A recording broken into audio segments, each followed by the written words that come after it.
شرعی طور پہ جب ایک دفعہ کورس کی پیمنٹ ایک اسٹوڈنٹ کر دیتا ہے، اس کے بعد وہ جو ہے وہ اس کا مالک ہو جاتا ہے. ٹھیک ہے، تو کیوں اس میں ٹائم لمٹ ہے؟ اس کو لائف ٹائم ایکسیس کیوں نہیں دیا جاتا؟ تاکہ وہ یعنی پروفیشنل لائف میں اسٹوڈنٹ جب چاہے واپس آ کے دیکھ لے اس کو. وہ اس کی پراپرٹی ہو جانی چاہیے. اچھا، مجھے نہیں معلوم ٹھیک کہ ہے. کہاں سے کون سی شریعت لے کر آ رہے ہیں، یا کون سی شریعت کی وہ ہے کہ میں نے یہ کورس ہے. اگر آپ اسکول میں فیس جمع کراتے ہو تو اسکول میں آپ جب یا کہیں پر بھی جاتے ہو اس کی فیس جمع کراتے ہو، تو وہ آپ کو یہ نہیں کہتا کہ بھائی یہ تم نے کام کیا ہے، اور یہ مطلب کہ جو تمہیں پڑھایا جا رہا ہے منتھ ٹو منتھ تم اس کی فیس دینی ہے. یہ نہیں ہوتا کہ تم نے ایک فیس دے دی یا تم نے سال بھر کی فیس دے دی اور تم کہہ رہے ہو کہ اگلے سال میں فری میں پڑھوں گا. ایسا نہیں ہوتا. مجھے نہیں معلوم اگین یہ کون سی شریعت لا رہے ہیں، کہاں سے لے کر آ رہے ہیں.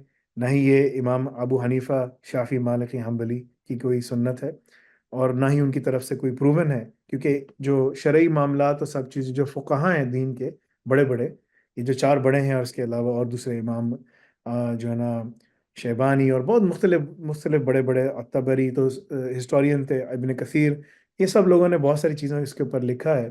ٹھیک ہے نا، ابن جوزی اور یہ سب فلانا فلانا بہت سارے ہیں. ان کا نام بھی ابھی ٹائم نہیں ہے کیونکہ میرا گلا خشک ہو رہا ہے، روزہ رکھا ہوا ہے. تو ایسا نہیں ہوتا. You you get the course because اس انفراسٹرکچر کی کاسٹ ہے. وہ جو انفراسٹرکچر اس کی کاسٹ ہے. منتھ ٹو منتھ لوگے، منتھ ٹو منتھ کا ایکسیس ملے گا. اینول لوگے، اینول کا ایکسیس ملے گا. اس کے بعد ایکسپائر ہو جائے گا، بیکاز ہمیں ایک پورے یوزر کی کاسٹ نکالنی ہوتی ہے کہ اس پورے یوزر کی کاسٹ کیا ہے، کہ جو ہم ڈیوائڈ کرتے ہیں اس کی پورے انفراسٹرکچر کی کاسٹ سے. تو ایسا نہیں ہو سکتا کہ آپ نے ایک دفعہ فیس دے دی تو بس میرا شرعی حق بنتا ہے. عجیب سی بات ہے. ٹھیک ہے نا، میرا شرعی حق بن گیا ہے اور یہ جو ہے نا میں فری میں لے کے اب یہ میں اگلے سال بھی فری پڑھوں گا، جب بھی چاہے فری پڑھوں گا. ایسا ہم نہیں کرتے. ٹھیک ہے نا. اگر آپ کو کوئی ایسا دے رہا ہے تو ان کی انفراسٹرکچر کاسٹ یا دوسری کاسٹ وہ سبسڈائز ہوتی ہے. ہم کسی سے کوئی فنڈنگ نہیں لیتے، ہم کسی سے کوئی چیز نہیں لیتے. We basically manage all these things ourself. یہ ہم سب ہمارے پاس اپنی اوپر چیزیں، تو ہم اس کو نہیں کرتے. تو ایسا ہو نہیں سکتا کہ ہم آپ کو اتنے آرام سے بولیں کہ ہاں بھائی ٹھیک ہے صحیح ہے اور ہم آپ کو اس پہ ایکسیس دیتے ہیں. دیٹس ناٹ پاسبل فار اس. جی. ہاں، تو میرے خیال سے جو انٹلیکچوئل پراپرٹی ہے تو اس کی شاید ڈیفینیشن جو ہے شاید بہت سے لوگ نہیں جانتے. انٹلیکچوئل پراپرٹی تو ہماری اپنی ہے. دیکھیں میں آپ کو ایک مثال دیتا ہوں. ایک آدمی ہے جو جو ہے نا بڑا غلط کام کرتا ہے. یعنی کہ دیکھیں انٹلیکچوئل پراپرٹی اگر امام کثیر کی کتاب ہے، میں خود بھی اپنی تفسیر لکھ رہا ہوں. ٹھیک ہے نا، قرآن کی تفسیر لکھ رہا ہوں، قرآن یاد بھی کر رہا ہوں. دو روایات کے اندر خلف اور ورش بہت مشکل ہے. ٹھیک ہے، اور اس کو یاد بھی کر رہا ہوں. میرے سامنے میرا مصحف بھی رکھا ہوا ہے. ٹھیک ہے. So it's very difficult but I am doing it. یہ میرا مصحف ہے، میں تم لوگ کو اپنا مصحف بھی دکھاتا ہوں. اور پھر یہ پیپر اور قلم لکھا ہوا ہے جس میں میں ایک ایک آیت لکھ رہا ہوں. یہ میرا مصحف ہے. بیکاز یہ خلف کا مصحف ہے، ملتا نہیں ہے. تو you have to write it down and you have to memorise it. It's very different, very beautiful ماشاء اللہ. بیکاز رسول اللہ صلی اللہ علیہ وسلم نے 20 طریقے سے قرآن پڑھا. تو انٹلیکچوئل پراپرٹی بڑی امپورٹنٹ چیز ہے. میں سید کتب اور مختلف جو بڑے بڑے ابن کثیر، امام ابن کثیر اور سب مختلف جو بڑے ابن جوزی اور شیخ سعدی، ان کی تفاسیر پڑھ کے ایک پوری اپنی تفسیر لکھ رہا ہوں. فرق اس میں اتنا ہے کہ میں آرٹیفیشیل انٹیلیجنس کو یوز کر رہا ہوں بہت ساری چیزوں کے لیے، پراپر ریفرنسنگ تب چیزیں ڈالنے کے لیے، تو زیادہ روبسٹ اور زیادہ وہ ہے. ٹھیک ہے نا. اور لیکن اس میں جو کمنٹری ہے وہ میری اپنی ہے. It's very different. ٹھیک ہے. مگر میں اے آئی کو اس میں یوز کر رہا ہوں تاکہ ایک ایک آیت کی اوپر وہ نکالا جائے. That's my own intellectual property. ٹھیک ہے نا. اگر میں اس کو آفر کروں کہیں پر تو that's my own intellectual property. اگر میں اس کو بولوں کہ یہ فی سبیل اللہ ہے، فار ایگزامپل میں نے کوئی کتاب لکھی، میں نے کہا یہ فی سبیل اللہ ہے تو یہ پھر سب کے لیے فری ہے. لیکن میں نے کہا نہیں، یہ کتاب میری ہے اور میں کسی ٹاپک پہ لکھی ہوں، میں بہت ساری اپنے سوالات سب کچھ بناتا ہوں. ٹھیک ہے. تو وہ سب میری انٹلیکچوئل پراپرٹی ہے. That is my own intellectual property جو میرے پاس ہے. اب کسی کو یہ مجھے آ کے یہ بولے کہ نہیں جی یہ میری ہو گئی، میں نے آپ کو پیسے دے دیے، یہ غلط ہے. لوگ ایسا کام کرتے ہیں، لوگوں نے ایسا کام کیا ہے. میں آپ کو مثال دیتا ہوں ایسے لوگوں کی. اور یہ ایک شخص ہے جس نے ہمارے کورسز جو ہیں وہ بیچتا ہے. فار ایگزامپل یہ شخص ہے، مجھے کسی نے بتایا یہ پائتھون فار بگنرز بائی النافع، یہ نام بھی لکھ رہا ہے، نام غلط لکھ رہا ہے. ٹھیک ہے نا. لرن فرام فیضان، یہ اس کا کوئی وہ ہے. اور اس نے بتایا کہ یہ پی کے آر میں میرا کورس بیچ رہا ہے. اردو ہندی 712 MB ہے.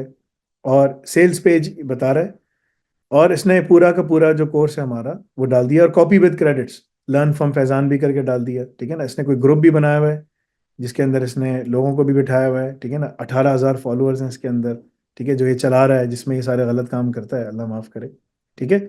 تو اس نے مجھے کسی نے بتایا کہ بھئی یہ another guy providing al-Nafi courses for free.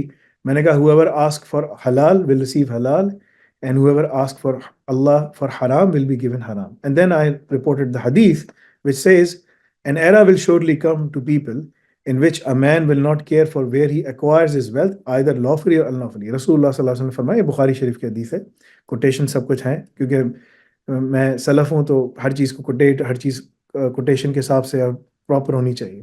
Source کیا ہے، میں I always ask for source. تو یہ سورس لکھی ہوئی ہے، اس میں پڑھو تم لوگ. اور فرمایا کہ بھائی ایک زمانہ ایسا آئے گا کہ جو لوگ ہیں وہ اس بات کی قدر کیئر نہیں کریں گے، قدر نہیں کریں گے. اردو میری تھوڑی سی کمزور ہے اس معاملے میں، ٹھیک ہے. دے وونٹ کیئر کہ وہ حلال طریقے سے کما رہے ہیں یا حرام طریقے سے کما رہے ہیں. یہ ابھی زمانہ دیکھ لو، آرمی جرنیل، پولیٹیشین، سب چیزیں، دے ڈونٹ کیئر. اور یہ صاحب بھی یوزنگ دا سیم ویلتھ. پھر اس نے جواب دیا، یہ میرے ساتھ ہی کام کرتا ہے اسامہ اسلم، یہ دوسرا اسامہ ہے، ہماری کمپنی میں 2 اسامہ ہیں. Using the same wealth then they can go for حج اینڈ عمرہ. میں اللہ گائڈ. اس نے کہا کہ اس طرح تو لوگ کر کے حج و عمرہ کرنے بھی جاتے ہیں. میں نے کہا ہاں جاتے ہیں، ٹھیک ہے نا. ابو ہریرہ رضی اللہ عنہ نے رپورٹڈ، یہ ابو ہریرہ کی وہ ہے، ٹھیک ہے نا. اور اس میں ابن حبان سے ہے، اس میں فرمایا کہ whoever accumulates unlawful wealth، جو بھی ناجائز دولت کو جمع کرے and then gives it in charity، اور وہ چیریٹی میں بھی دے دے، he will never be rewarded and the burden of the sin will be upon him. اس کو اللہ تعالیٰ وہ جو ہے نا وہ جزا نہیں دیں گے کہ اس کو بڑا ثواب مل گیا، یہ ہو گیا. یہ سب ہوتا تو نواز شریف، زرداری، یہ سب جو ہیں جتنے پولیٹیشینز ہیں سب اسی طریقے سے مال کماتے اور بولے یار اس کو چیریٹی میں دے دو، یا یوٹیوب سے ایڈورٹائزمنٹ سے پیسے کماؤ، بولے یار 10% چیریٹی میں دے دو، فتویٰ ہے، ٹھیک ہے، فلاں فلاں سے فتویٰ مل گیا، بس دے دو اور تمہارا مال سارا پاک ہو جائے گا. ایسا تھوڑی ہوتا. دس از دا حدیث، ٹھیک ہے. دا حدیث از حسن، ٹھیک ہے نا، it's fair. But there are many حدیث، میرے پاس ٹائم نہیں تھا، میں نے 2 کوٹ کی. دیر آر مینی حدیث، میرے پاس بہت نوٹس ہے، حلال حرام کے اوپر پوری کتاب لکھی جا سکتی ہے. سو نو، the intellectual property belongs to اس. یہ ہماری انٹلیکچوئل پراپرٹی ہے، یہ ہمارا کام ہے. اگر آپ کو اس میں جو ہے نا، کیونکہ ہم اس کو چینج کرتے رہتے ہیں، اپ گریڈ کرتے رہتے ہیں، اپڈیٹ کرتے رہتے ہیں. Islamically this is, Islam has given us the right, ٹھیک ہے نا. So this is our business that what we are doing, ٹھیک ہے نا، and we are doing it in حلال مینر، ٹھیک ہے. اگر کوئی اس کو بیچے ہماری اجازت کے بغیر، ہمارے اس کے بغیر، ہی از ارننگ حرام. وہ اپنے پیٹ میں آگ بھر رہا ہے، اس کو پتہ بھی نہیں ہے. جب آنکھ بند ہوگی تو نظر آئے گا کہ پیٹ کیوں جل رہا ہے، تو پتہ چلے گا یار تو سارا مسئلہ ہو گیا. That is the case.